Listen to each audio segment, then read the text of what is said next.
I'm going to be using a tier list video today to break down who are the biggest draws within the UFC, because I feel as though over the past few pay-per-view cards, we have not been selling enough pay-per-views whatsoever, and I feel like we're losing a lot of our stars right now, and things aren't going the UFC's way. In all honesty, I feel like this is the weakest opening of any year we've had over the past decade, and I'm not going to include Conor McGregor in this video either, because that would be way too easy. There's only going to be room for one guy in S tier, so there will be someone crowned the biggest draw in the sport, and it's not going to be Conor McGregor. He's not in this video. It's too easy to immediately rank him at S tier. It's just too simple. It ruins the video. We all know Conor McGregor's the biggest draw in the sport, so I'm going to try and find out where the other guys stack up against each other outside of Conor McGregor. I think that makes the most sense. S through to D tier, D being the worst, S being the best, and within these tiers, there's going to be more intricate rankings as well. Left to right on the screen, if that's the right way round, which is why I showed the fingers. This side to that side on the screen, okay? That's how we're going to rank them within the tiers themselves. So the guy on the very left, closest to the A of A tier, is going to be the biggest draw in A tier, and the guy furthest away from the A and A tier is going to be the lowest draw in A tier as well. Let's start straight away with D tier, and we'll work our way up the rest of the list immediately with Alexander Volkowski, the biggest draw in D tier so far. In my opinion, I say so far. He's the only guy I've plucked out, but either way, champion of the sport. Very fun to watch, I do believe. Very, very technical guy. Maybe he doesn't get into wars every single time, but other than the Max Holloway rematch and some other fights like the Aldo one, he does put on some good performances. He's starting to get his personality across. After the Ortega fight, people started to warm to him a little bit. After the Korean Zombie performance, people are really liking what they see out of him. And I do believe if he does beat Max Holloway in their trilogy coming up soon, he could maybe bump himself up to C tier. However, his performances are doing the talking right now rather than his personality. We get it, you can cook. Most people can if they follow a cookbook. Alexander Volkowski, a big name within the UFC, but a D tier in my opinion. Let's move on to another name within the promotion, Brandon Moreno. I thought it was a different guy. I really did. It's Brandon Moreno, a guy within the sport. A pretty big name in the promotion. He's got a lot of following on Instagram. That sort of died down a little bit in my opinion. Otherwise, I would have had him above Alexander Volkowski if he did beat Davison Figueiredo in the trilogy. But I feel like his name value has kind of died down a bit. But if he does beat Kai Kara France, it's going to be on the up again. He's a big name. He's the only flyweight on this entire video, I do believe, because most flyweights aren't really big names. And Brandon Moreno has broken that stereotype because, hey, he plays with Legos. He's a child, basically, at heart, and people like that for some reason. Not really my cup of tea, but either way, Brandon Moreno's in the video. We move on to another tier D-list guy, Paulo Costa. I think he's a big name in the sport. I think his Twitter is that reason. It's absolutely a gold mine. I love watching Paulo Costa's Twitter. I wake up every day, and before I even continue with my day, I need to find out what's going on Paulo Costa's Twitter, because there's always something crazy going on, and there has been something crazy going on recently. Apparently, he hit a nurse with the Jiri Prohaska combo, and I need to see that video if there is one. But Paulo Costa is going to be at D tier as well. He's a big name within the sport. He always brings a lot of attention when he fights because of his escapades and random things that he's going to get up to. I feel like some fight weeks are just the adventures of Paulo Costa. He's that kind of name, so I'm putting him at D tier as well. Moving on to another guy, Jiri Prohaska. I feel like he's right on the cusp. He's such a star-worthy guy. He just hasn't had the amount of performances necessary, or the activity necessary either, to really put himself over into the C, the B tier area. I feel like his English is getting better. If he does beat Glover Teixeira and becomes a champion, I reckon he honestly will be at C tier immediately upon becoming champion.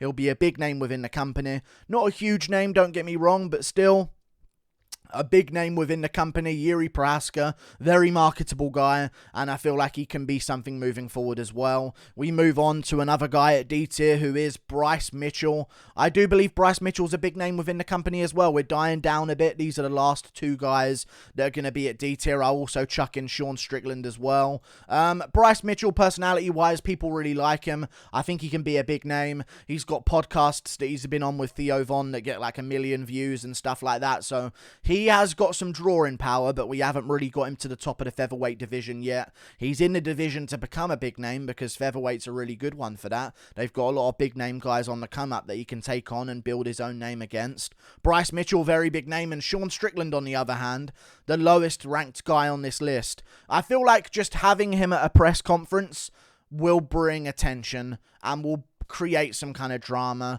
and there'll be a bunch of eyes on the press conference. I truly believe after the bad press conferences we've had, Sean Strickland would make the best press conference out of anyone.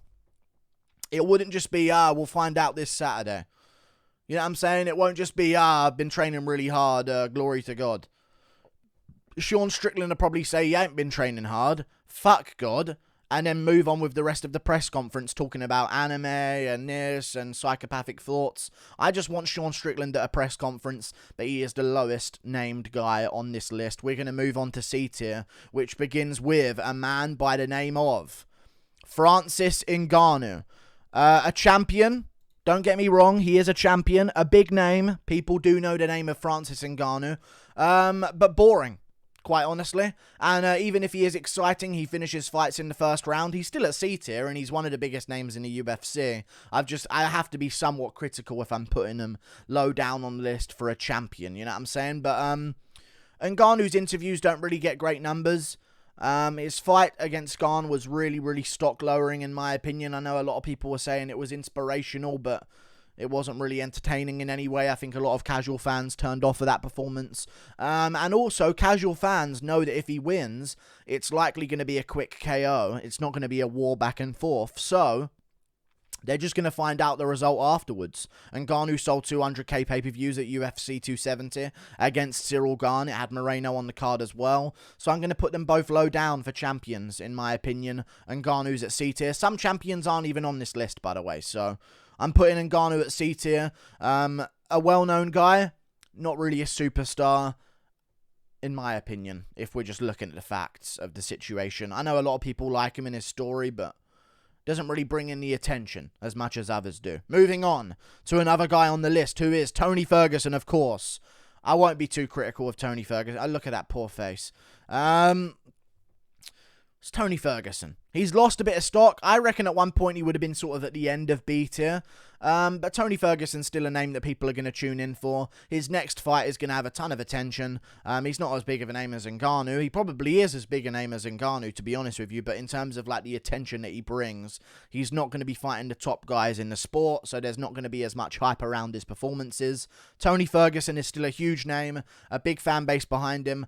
And the numbers don't lie. When Tony Ferguson does an interview, even if he doesn't even show his face, people are just there for the craziness. They want to hear from Tony Ferguson. They want to see Tony Ferguson. They want him to win a fight. Tony Ferguson, big fan base. I'm putting him at C tier as well. We move on to another guy at C tier, who is Islam Makashev. I'm removing the Khabib factor. Big name, lot of following. Fights, dominant in some ways, boring in some others. To the casual fan, I'm talking here. But dominant in a lot of the fights. People don't really want to tune into that all the time. They just want to find out afterwards. Oh, he's fighting Bobby Green for a title elimination bout. I'll find out tomorrow who won. It will probably be him by first round TKO. You know what I'm saying? So Islam Makashev, big name in the sport. Definitely worthy of being in this video. His dominance has led him to being a big name. Also his attachment to Khabib. But outside of being attached to Khabib, in my opinion, one big criticism I've had of Islam Makashev is he's fucking boring. You know, he's actually quite funny if you go into like the AKA videos that Javier Mendez does, and he has got a bit of personality, but just doesn't seem to be translating at these press conferences because, you know, he's a massive weight bully, Dagestani, so he drains himself to depletion to be so much better than his opponents, skill-wise. So I feel like Islam Makashev just doesn't really have the energy on fight week to really bring more attention to the fight that he's in. He kind of just sits there at press conferences, sort of like, smash brother, you know, like he just doesn't really have the energy to do anything at these press conferences to bring that extra popularity. Islam Makashev at C tier, though. We move on to another fighter at C tier, who is Tai Tuivasa. Bam Bam. Great personality. Great fight style. Not quite the amount of following or name value than some of the other guys at C tier, but I think he's on his way there. I think if he somehow pulls off the win against Cyril Gane in Paris and gets a big KO win, I think we're looking at a huge star in the heavyweight division. I really do. And honestly, he's still young. So even if he loses to Cyril Gane and bounces back and gets 2 more wins, he's still going to be a much bigger name anyway. This guy's name value, I don't think will ever go down. I think it might just plateau and then continue to rise at a later date if he wins again.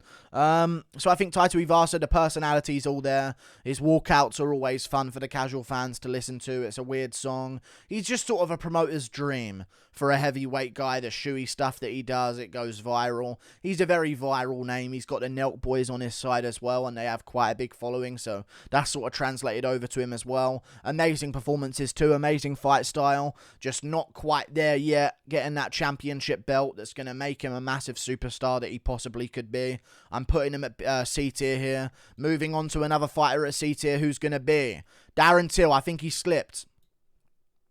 At one point. I would have said Darren Till might be in B tier, but Darren Till slipped a bit. I think people are kind of bored of him, in all honesty. Like, there's only so many times I can hear Darren Till say that he's dedicated himself to the fight, he's trained harder than ever, and then sharp with bitch tits. Like, eventually you start losing value in those words of how hard you're training when you don't show up in shape whatsoever for your contest. So I feel like Darren Till losing a bit of popularity. The Chimaev stuff goes viral, I understand. He's attached his name to Chimaev very, very smartly to build up his name value again and get some more hype. I think if he goes into his next fight at UFC London, doing another one of those series with Chimaev involved, maybe then he'd get a bit more popularity and his name value would go up. But Darren Till needs a win, and until he gets a win, that name value's going down. And if he loses, I mean, we might never be hearing from Darren Till. So he needs a win desperately. Moving on to another fighter at C tier.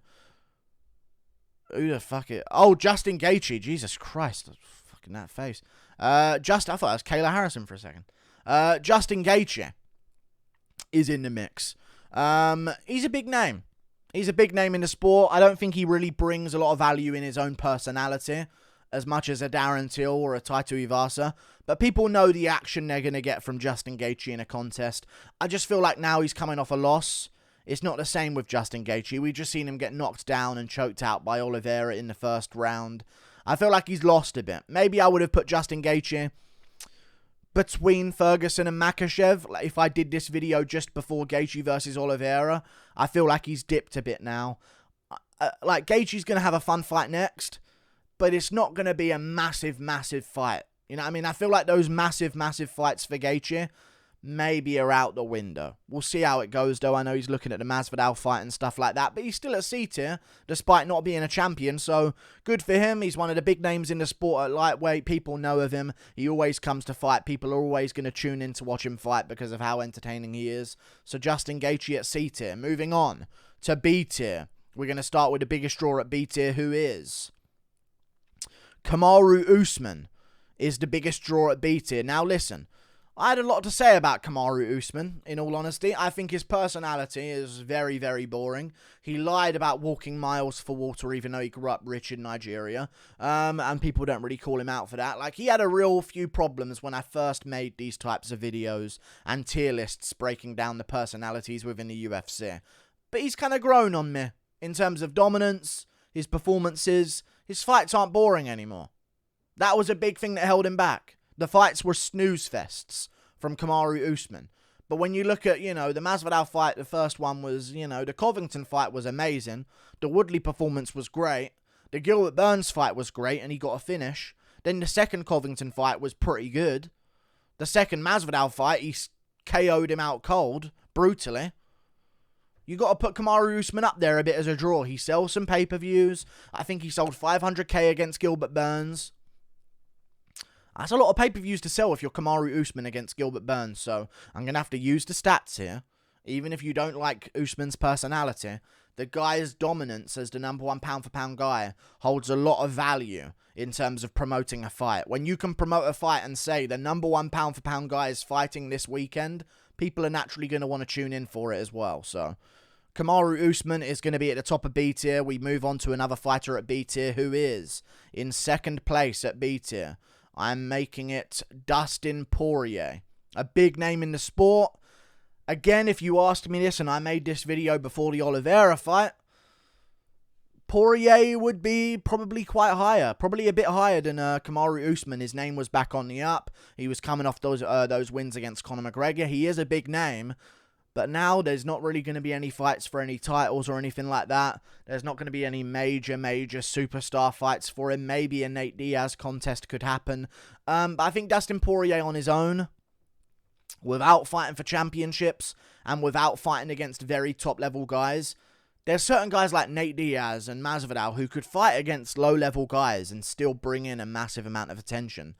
I don't think Poirier could fight a 10 to 15 ranked guy and bring in that level of attention the same way a Nate Diaz could. You know what I'm saying? So I'm going to put Dustin Poirier at B tier.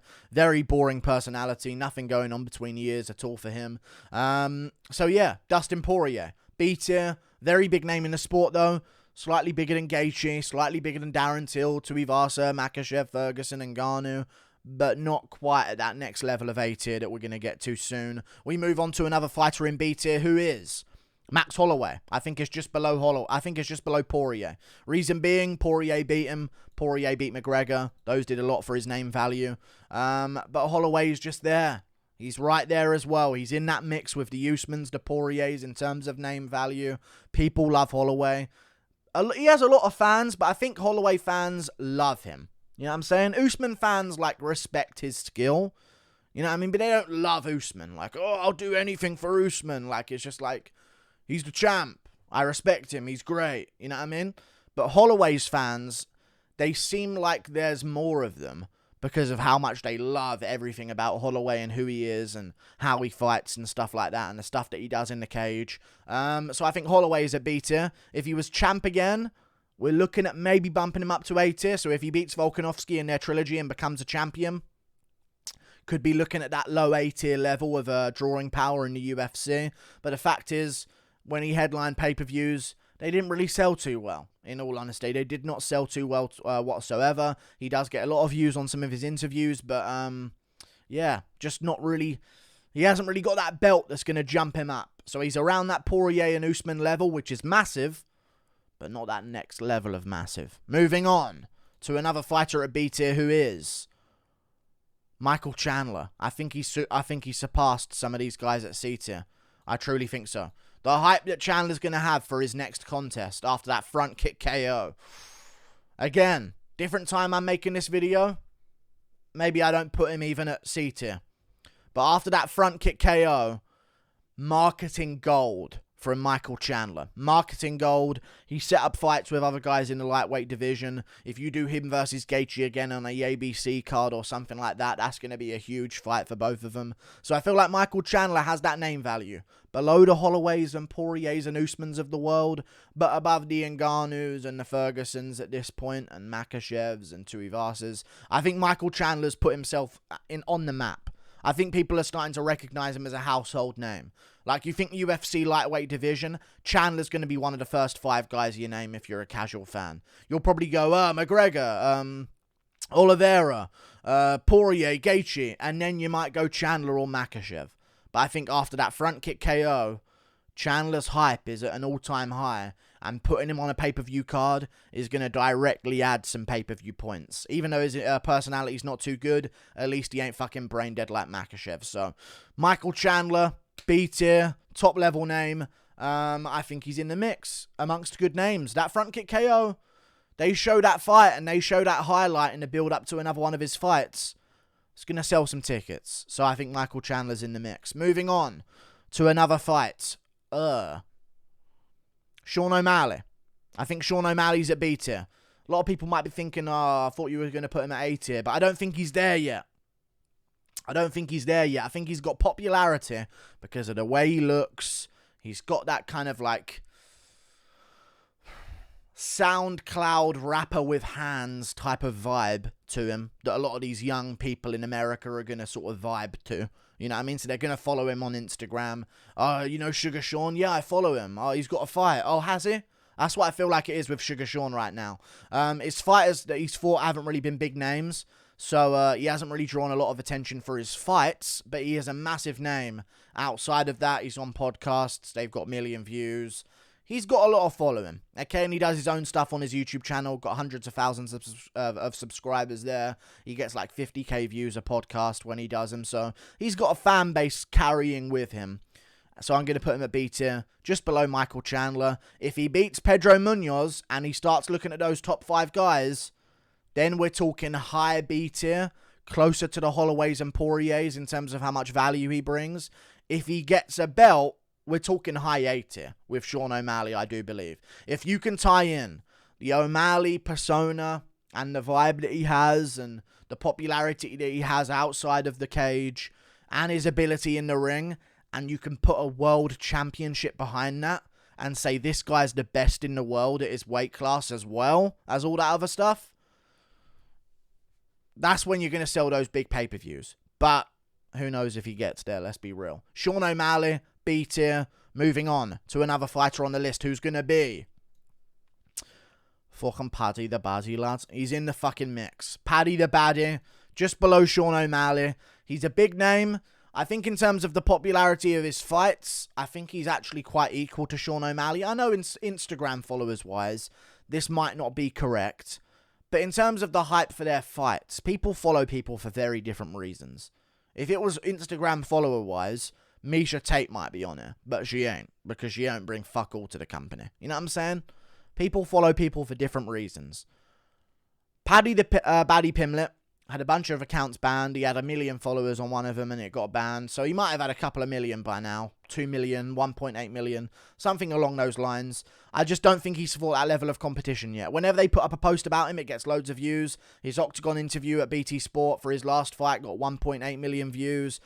His initial Octagon interview got like 2 million views. So I feel like he's a massive name. I think his promotion video, Meet Paddy the Baddy, they put on YouTube, got something like 6 million.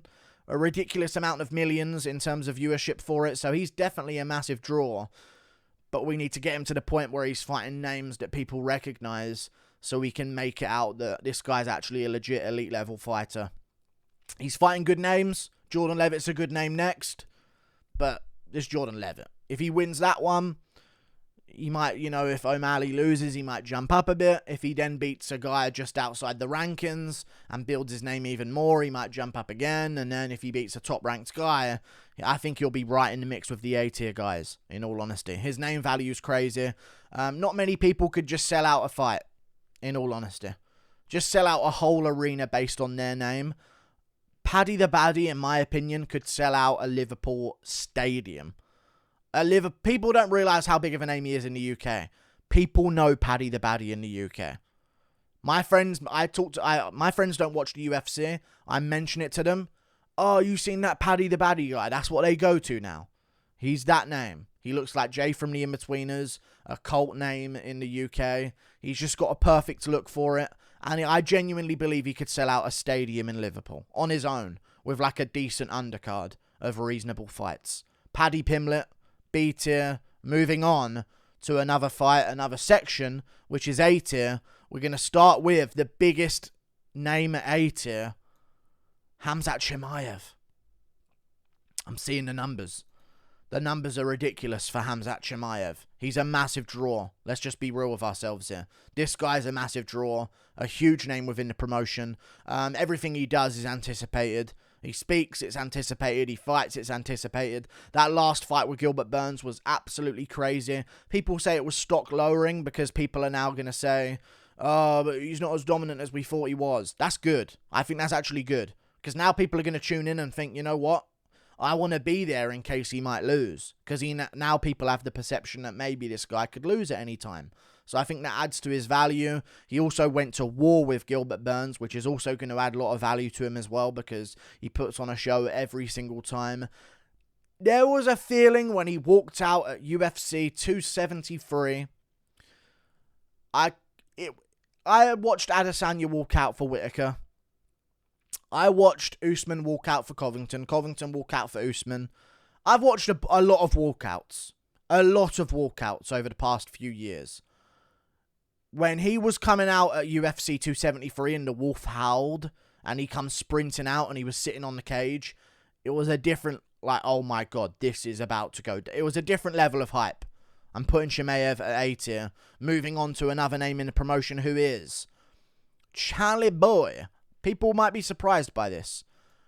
Oliveira has blown up. Not Bilal Muhammad style. He's blown up on Instagram, social media galore. He was the #1 trending name on Instagram in Brazil for Portuguese-speaking people.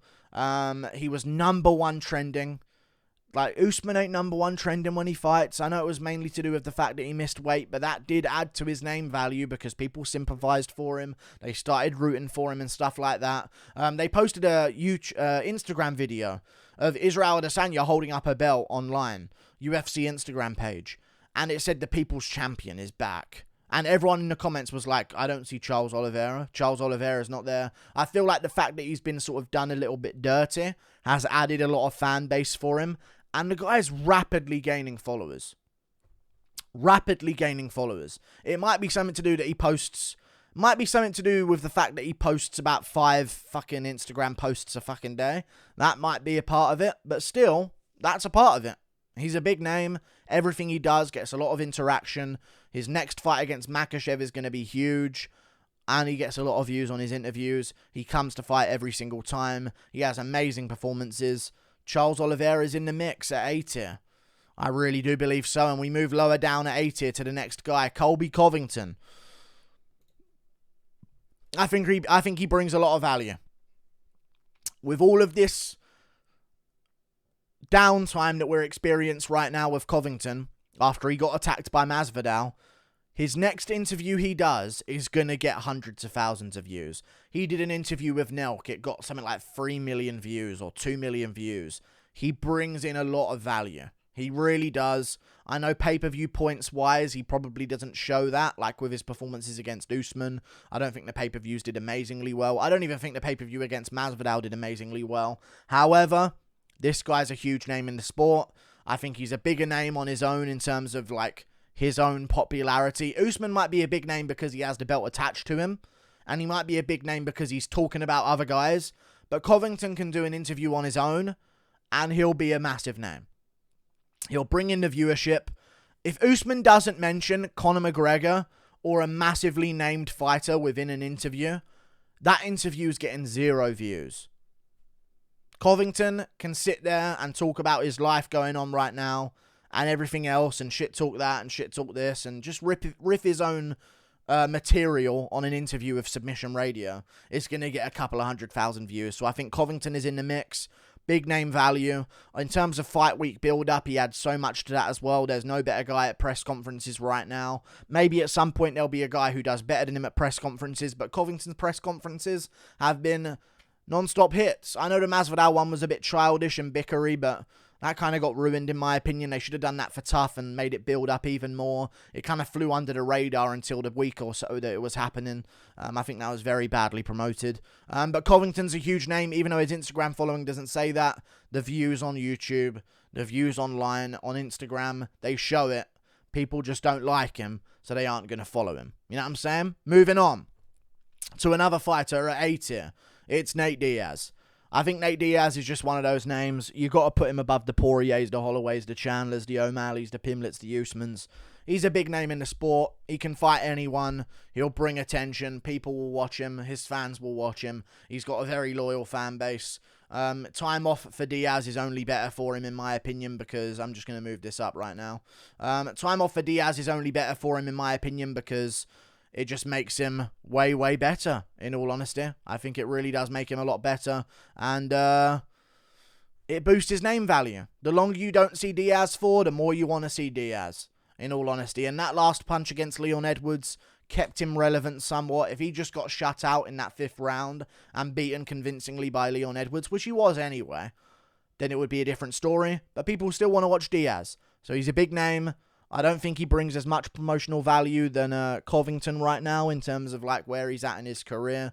Covington could be fighting for title elimination bouts, even for a belt, an interim belt. Who knows what they're going to do. But Nate Diaz can fight a low-level name and bring a bunch of popularity. And that brings me to another guy, Jorge Masvidal. Similar situation. I think Covington took a lot of his star power But he's still a massive name. He can fight anyone. He'll be a big name within the company. He sells a lot of pay-per-views. I think he sells way less now. I think that's just fact on paper based on the recent performances that he's had. He's headlined a few pay-per-views and it's going downwards a little bit, if I'm honest. So yeah, Masvidal. Massive name in the company. Great performances every time, unless he loses. But if he wins, it's going to be an entertaining scrap. Even if he loses, it's going to be a fun scrap in some ways. I think Covington-Masvidal was quite a fun fight. I know a lot of people see it as boring because Covington won and they can't take it. But Masvidal brings it every time. Tries his best in the fight. Has a fun style to watch when things are going his way, at least. And I think Masvidal's still a big name. But I think he has lost a lot of star power recently. But if he gets that McGregor fight next, that's promotional value right there. That'll probably sell $1 million plus for sure. 1.6 mil, 1.7 mil. McGregor versus Masvidal is a perfect matchup to make. I'm losing my voice. I'm ill. Moving on. Not really ill. I just haven't slept. Again, we've got Israel Adesanya. I think he's lost the star power. And again, that post proved it to me. The people's champ. Who? This guy ain't the people's champ. People are turning on Israel Adesanya, man. People are turning on Israel Adesanya. I strongly believe it. He's losing star power. If you look at an Adesanya card nowadays, especially with this Cannonier fight, you're not like, oh, it's Israel Adesanya versus Jared Cannonier. You're like, oh, it's UFC 276. Look at the card. So when you see Israel Adesanya's name at the top of a card, I don't think people are thinking, oh, I can't wait for the Adesanya fight. It's a good fight against Cannonier. I'm going to look forward to it. It's a big matchup, don't get me wrong. But I think the perception around him has changed. It used to be, I can't wait for Adesanya versus Costa. I can't wait for Adesanya versus Whittaker 1. I can't wait for Adesanya Gastelum. That's going to be a great one. And like, his Octagon interview numbers have got less than Covington's. Across the board recently. Less than Covington's. Less than Paddy Pimblett's and Sean O'Malley's, but I'm not going to get into that. Because I think he's a champ. He's a big name. He does bring a lot of pay-per-view points. It's been proven. He's a big pay-per-view draw. He can bring like 400k pay-per-view buys with a mediocre card. Maybe 350, 300k. Who knows? And that's better than nothing. But he's lowered in stock recently because he leg kicks at range for 25 minutes. And if he has another 25-minute snooze fest against Cannonier, and Usman shuts out Leon Edwards with a KO, I honestly think it could turn. I really do. Like, I understand interview-wise, Adesanya's going to get more views, but it comes down to who wants to watch you fight at the end of the day. What's going into a fight? How much anticipation do you bring into a fight? Adesanya just don't bring it, man. I feel like he's lost that touch. He needs a big win against Cannonier with a great performance, or he might lose a lot more fans. Moving on to another matchup, or a fighter, who I think is the biggest draw in the sport right now. He's not active at the moment, but he will be soon. It's Jon Jones. I think it's Jon Jones. I think if you had to put all of these fighters up against each other, all of them get to headline a card, who's going to sell the most pay-per-views? I think it's Jon Jones. His next matchup against Stipe Miocic is going to be a big one. It's going to be a massive fight. So, yeah, I think he wins that one pretty convincingly. Jesus. Wow, my voice. Jon Jones beats his wife. I understand, terrible. But value for the pay-per-view dollars. Terrible, terrible, terrible. Shouldn't be done. I hate him for it. He's a demon. He's a Satan spawn, hell spawn monster of a human. But at the same time, it adds value. All of his mishaps that he has, all of this storyline that they're building, him moving up to heavyweight, in terms of whose next fight in the UFC is going to be the biggest, it's Jon Jones versus Stipe Miocic. It's the biggest fight they can make right now in terms of bringing in those pay-per-view dollars. Of course, Conor McGregor would take that number one spot otherwise, but without Conor McGregor, Jon Jones takes up the reins. Against a no-name like Santos at the time, and Anthony Smith at the time as well, who weren't really big names going into those matchups, Jones still sold reasonable numbers of pay-per-views. So, I'm going to put Jon Jones at S tier. I think he's the biggest name in the sport right now. Capiche? Chimaev second in terms of anticipation, then Oliveira, then Covington, Diaz, Masvidal, Adesanya, Usman, Poirier, Holloway, Chandler, O'Malley, Pimblett, and Ngannou. Ferguson, Makashev, Tuivasa, Till, Gaethje, Volk, Moreno, Costa, Yeri, Mitchell, Strickland. I don't know why I put Strickland in there, but I think he'll just, if he fought on a pay-per-view card, he would make an Adesanya build-up interesting. See you later.